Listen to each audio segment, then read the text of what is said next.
ಮಾತನ್ನು ಕೊಟ್ಟು ಒಂದು ರೀತಿ ಜನರನ್ನ ಏಮಾರಿಸೋ ಒಂದು ಕೆಲಸ ನಡೀತಾ ಇದೆ. ಇದರ ವಿರುದ್ಧ ನಾವೆಲ್ಲ ದನಿ ಎತ್ತಲೇಬೇಕು. ಜನರು ತುಂಬಾ ಇದನ್ನು ಫೇಸ್ ಮಾಡ್ತಿದ್ದಾರೆ.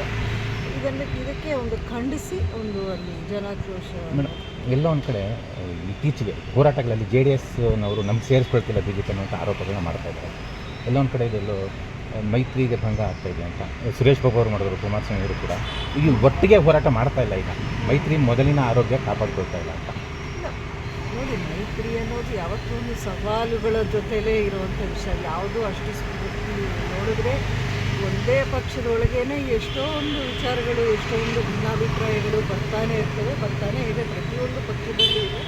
ಇದರಿಂದ ಯಾವ ಪಕ್ಷವೂ ಏನು ನಮಗಿಲ್ಲ ಅನ್ನೋ ಥರ ಇಲ್ಲ. ಸೊ ಎರಡು ಪಕ್ಷ ಒಂದು ಮೈತ್ರಿ ಅಂತ ಆದಮೇಲೆ ಖಂಡಿತ ಅದಕ್ಕೆ ಆದಂಥ ಸವಾಲುಗಳು ಇದ್ದೇ ಇರುತ್ತವೆ. ಅದಕ್ಕೆ ಏನು ಅದನ್ನು ಸ್ಮೂತಾಗಿ ಹ್ಯಾಂಡಲ್ ಮಾಡುವಂಥ ಜವಾಬ್ದಾರಿ ಯಾರಿಗಿದೆಯೋ ಅವ್ರು ಮಾಡಬೇಕು. ಮತ್ತೆ ರಾಜಕಾರಣದಲ್ಲಿ ಸಕ್ರಿಯವಾಗಿ ಜೋಡಿಸ್ಕೋಬೇಕು ಅಂತ ಏನಾದ್ರು ನಿರ್ಧಾರ ಮಾಡಿದ್ದಾರೆ. ಇತ್ತೀಚೆಗಷ್ಟೇ ಮನೆ ಕೂಡ ಬಾಡಿಗೆ ತಂದಿದ್ದೀವಿ. ಮನೆ ಮೊದಲಿಂದ ಇತ್ತಲ್ಲ, ಆ ಮನೆಯಿಂದ ಶಿಫ್ಟ್ ಮಾಡಿದೆ ಅಷ್ಟೇ. ಯಾಕಂದರೆ ಅವ್ರ ಮನೆಯವ್ರಿಗೆ ಆ ಮನೆ ಬೇಕಿತ್ತಂತೆ ಅವ್ರ ಮಕ್ಕಳಿಗೆ. ಸೊ ಹಾಗಾಗಿ ನಾನು ಮನೆ ಶಿಫ್ಟ್ ಮಾಡಿದ್ದೀನಿ. ಮನೆ ಅದು ಮಂಡ್ಯದಲ್ಲಿ ಯಾವತ್ತೂ ಇದ್ದೇ ಇದೆ. ಈಗ ನಮ್ಮ ಸೈಟಲ್ಲೂ ಒಂದು ಚಿಕ್ಕದಾಗಿ ಮನೆ ಮಾಡಬೇಕು ಅಂತಲೂ ಅನ್ಕೋತಾ ಇದ್ದೀನಿ. ಸೊ ಅದೆಲ್ಲ ಆಗುತ್ತೆ. BJP ಅವರು ಆರೋಪ ಮಾಡ್ತಿದ್ದಾರೆ ಇತ್ತೀಚೆಗೆ ಮಹಿಳಾ ದೌರ್ಜನ್ಯ ಜಾಸ್ತಿ ಆಗ್ತಿದೆ ಅಂತ. ನಿನ್ನೆ ಗೃಹ ಸಚಿವರು ಲಘುವಾದ ಧಾಟಿಯಲ್ಲಿ ಮಾತನಾಡಿದ್ರು. ಬೆಂಗಳೂರಂಥ ದೊಡ್ಡ ನಗರದಲ್ಲಿ ಅಲ್ಲಿ ಇಲ್ಲಿ ಆ ಥರ ಘಟನೆ ಆಗೋದು ಸರ್ವೇ ಸಾಮಾನ್ಯ ಅಂತ ತುಂಬ ಆಕ್ಷೇಪ ಬರ್ತಾ ಇದೆ. ಅವ್ರು ಹೇಳಿಕೆಗೆ ಏನು ಹೇಳ್ತೀನಿ ನೋಡಿ, ಅಂಥ ಆ ಒಂದು ತುಂಬ ಜವಾಬ್ದಾರಿ ಇರುವಂಥ ಪೋಸ್ಟಲ್ಲಿರೋರು ಈ ಒಂದು ಸ್ಟೇಟ್ಮೆಂಟ್ ಮಾಡಿರೋದು ತುಂಬ ತುಂಬ ವಿಷಾದಕರ. ಅದು ತುಂಬಾ ನೋವಾಯಿತು ಆ ಸ್ಟೇಟ್ಮೆಂಟ್ ನೋಡಿ. ಅವ್ರು ಯಾವ ಉದ್ದೇಶದಿಂದ ಆ ಥರ ಸ್ಟೇಟ್ಮೆಂಟ್ ಹೇಳಿದ್ರು ನನಗೆ ಗೊತ್ತಿಲ್ಲ. ಇವತ್ತು ವಿಷಾದ ವ್ಯಕ್ತಪಡಿಸ್ತಾರೆ, ಮಹಿಳೆಯರಿಗೆ ನೋವಾಗಿದ್ದರೆ ವಿಷಾದ ವ್ಯಕ್ತಪಡಿಸ್ತೀನಿ ಅಂತ. ಅಲ್ಲ ಖಂಡಿತ ಆ ರೀತಿ ಸ್ಟೇಟ್ಮೆಂಟ್ಸ್ನ ತುಂಬ ಯೋಚನೆ ಮಾಡಿ ಮಾಡಬೇಕಾಗುತ್ತೆ. ಯಾಕಂದರೆ ಒಂದು ರೀತಿ ಎಂಕರೇಜ್ ಮಾಡಿದವರು ನಾವು ಆಗಬಾರ್ದು ಅಂತ. ಹೋಮ್ ಮಿನಿಸ್ಟ್ರ್ ಪೊಸಿಷನಲ್ಲಿ ಇಟ್ಕೊಂಡು ನೀವು ಆ ರೀತಿ ಒಂದು ಸ್ಟೇಟ್ಮೆಂಟ್ ಕೊಡೋಕೆ ಮೊದಲು ಸ್ವಲ್ಪ ನೀವು ತಾಳ್ಮೆಯಿಂದ ಯೋಚನೆ ಮಾಡಿ ಆ ಸ್ಟೇಟ್ಮೆಂಟ್ ಮಾಡಬೇಕಾಗಿತ್ತು. ಖಂಡಿತ ಇದನ್ನು ಯಾರು ಒಪ್ಪುವಂಥ ಸ್ಟೇಟ್ಮೆಂಟ್ ಆಗ್ತಾ ಇದೆ. ರಾಜ್ಯಾಧ್ಯಕ್ಷರಿಗೆ ಸಂಬಂಧಪಟ್ಟಂತೆ ಮತ್ತೆ ವಿಜೇಂದ್ರ ಅವರು ಆಗಬೇಕು ಅಂತ ಬಹುತೇಕರ ಅಭಿಪ್ರಾಯ, ಅವ್ರು ಆಗಬಾರ್ದು ಅಂತ ಕೆಲವರ ಅಭಿಪ್ರಾಯ. ಅವರ ಕಾರ್ಯವೈಖರಿ ಬಗ್ಗೆ ನೀವು ಪಕ್ಷದ ನಾಯಕರಾಗಿ ಏನು ಹೇಳ್ತೀರಾ? ಅವರೇ ಆದರೆ ಒಳ್ಳೆ. ನಾನು ಇದ್ರ ಬಗ್ಗೆ ಕಮೆಂಟ್ ಮಾಡೋಕ್ಕೆ ಹೋಗಲ್ಲ. ಯಾಕೆಂದರೆ ಪಕ್ಷದ ವರಿಷ್ಠರಿದ್ದಾರೆ. ಪಕ್ಷದಲ್ಲಿ ಎಷ್ಟೋ ವರ್ಷಗಳಿಂದ ಇದ್ದು ಶ್ರಮಪಟ್ಟು ಪಕ್ಷವನ್ನೇ ಕಟ್ಟಿದವರು ಹಲವಾರು ಲೀಡರ್ಸ್ ಇದ್ದಾರೆ. ಸೊ ಅವರವರು ಅದನ್ನು ಸಾಲ್ವ್ ಮಾಡುವಂಥ ಕೆಪಾಸಿಟಿ ಅವ್ರಿಗಿದೆ ಅಂತ ಅಂದ್ಕೊಂಡಿದ್ದೀನಿ. ಸೊ ಇದರಲ್ಲಿ ನಾನೇನು ಮಾತಾಡೋದು ಪಕ್ಷದ ಕಾರ್ಯಕ್ರಮಗಳಲ್ಲಿ ಸ್ವಲ್ಪ ನೀವು ಅಂತರ ಕಾಯ್ದುಕೊಂಡಿರಿ ಅಂತ ಆರೋಪ. ಅದ್ರ ಬಗ್ಗೆ ಏನು ಹೇಳ್ತೀರಾ? ನನಗೆ ನೋಡಿ, ಪಕ್ಷದ ಕಾರ್ಯಕ್ರಮ ಅಂತಲ್ಲ, ನಿಮಗೆ ಗೊತ್ತು ಪರ್ಸ್ನಲ್ ಲೈಫಲ್ಲಿ ನನಗೀಗ ಮೊಮ್ಮಗ ಬಂದಿದ್ದಾನೆ ಮನೆಗೆ. ಸೊ ಆ ಒಂದು ಪರ್ಸ್ನಲ್ ಸ್ಪೇಸ್ ನನಗೂ ಬೇಕಾಗಿತ್ತು. ಸ್ವಲ್ಪ ಅವನ ಜೊತೆಲೂ ಕಾಲ ಕಳಿಬೇಕು, ನೋಡ್ಕೋಬೇಕು, ಚಿಕ್ಕ.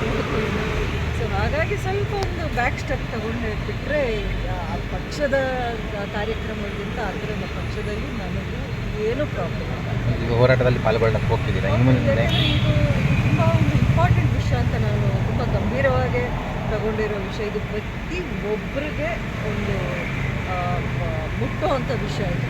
ಯಾಕಂದರೆ ಬೆಲೆ ಏರಿಕೆ ಅನ್ನೋದು ನಮ್ಮ ಲೈಫಲ್ಲಿ ಪ್ರತಿ ಒಂದು ಹೆಜ್ಜೆಯಲ್ಲಿ ನಾವು ಫೈಟ್ ಮಾಡ್ತಾ ಇದ್ದೀವಿ. ಈ ಒಂದು ಪರಿಸ್ಥಿತಿ ನಿಮಗೊಂದು ರೀತಿ ಇನ್ಕಮ್ಮು ಬರೋದು ಎಲ್ಲೂ ಜಾಸ್ತಿ ಆಗ್ತಿಲ್ಲ. ಆದರೆ ನಮ್ಮ ಸ್ಪೆಂಡಿಂಗು ಎಕ್ಸ್ಪೆಂಡಿಚರು ಈ ರೀತಿ ಪ್ರತಿಯೊಂದಕ್ಕೂ ಟ್ಯಾಕ್ಸ್, ಗಾಳಿ ಒಂದು ಬಿಟ್ಟರೆ ನಾವು ಇನ್ನು ಪ್ರತಿಯೊಂದಕ್ಕೂ ಟ್ಯಾಕ್ಸ್ ಹಾಕ್ಕೊಂಡು ಹೋದರೆ ಇದು ಎಲ್ಲಿಗೆ ಹೋಗಿ ನಿಲ್ಲೋದು? BJP ಹೋರಾಟದ ದಿನವೇ ಡೊಮೆಸ್ಟಿಕ್ ಗ್ಯಾಸು ಮತ್ತು ಉಜ್ವಲ ಗ್ಯಾಸ್ ಕೂಡ ಕೇಂದ್ರ ಸರ್ಕಾರ ದರ ಹೆಚ್ಚಳ ಮಾಡಿದೆ 50 ರೂಪಾಯಿ. ಅದು ಮುಜುಗರ ಆಗ್ತಾ ಇದೆ. ಕಾಂಗ್ರೆಸ್ನವರು ಟೀಕೆ ಮಾಡ್ತಾ ಇದ್ದಾರೆ. ನೋಡಿ, ಇದು ರಾಜಕೀಯವಾಗಿ ಮಾತಾಡೋಕೆ ಹೋದರೆ ಅದು ಬೇರೆ ವಿಚಾರ.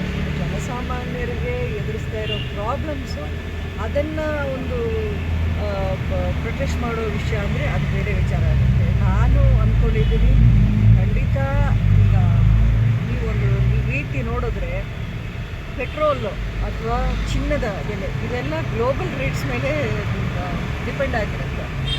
ಅದರ ಮೇಲೆ ನಾವು ಇನ್ನಷ್ಟು ಹೆಚ್ಚಾಗಿ ಸ್ಟೇಟ್ ಮೇಲೆ ಟ್ಯಾಕ್ಸ್ ಹಾಕಿದ್ರೆ ಅದು ಭಾರ ಆಗುತ್ತೆ ಜನಕ್ಕೆ. ಕೆಲವು ಪ್ರೈಸಸ್, ಈಗ ಸ್ಟಾಕ್ ಮಾರ್ಕೆಟ್ ಕುಸಿದಿದೆ ಅಂದರೆ ಅದು ಇಡೀ ಪ್ರಪಂಚವ್ಯಾಪ್ತಿ ಅದು ಎಫೆಕ್ಟ್ ಆಗುತ್ತೆ. ಅದು ಕೆಲವರನ್ನು ನಾವು ಖಂಡಿತ ಅರ್ಥ ಮಾಡ್ಕೊಳ್ತೀವಿ, ಅದನ್ನು ಅವಾಯ್ಡ್ ಮಾಡೋಕ್ಕಾಗಲ್ಲ. ಬಟ್ ಇದು ಏನು ಅಂದರೆ ನೀವು ಕೊಟ್ಟಿರೋ ಭಾಗ್ಯಗಳನ್ನು ನೀವು ಸರಿಯಾಗಿ ನಿಭಾಯಿಸೋಕ್ಕೆ ಆಗ್ತಿಲ್ಲ.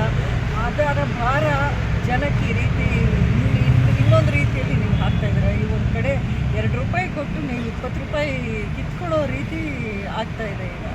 ಸೊ ಅದರ ವಿರುದ್ಧ ಈ ಒಂದು ಪ್ರೊಟೆಸ್ಟ್ ಅಷ್ಟೇ. Thank you madam.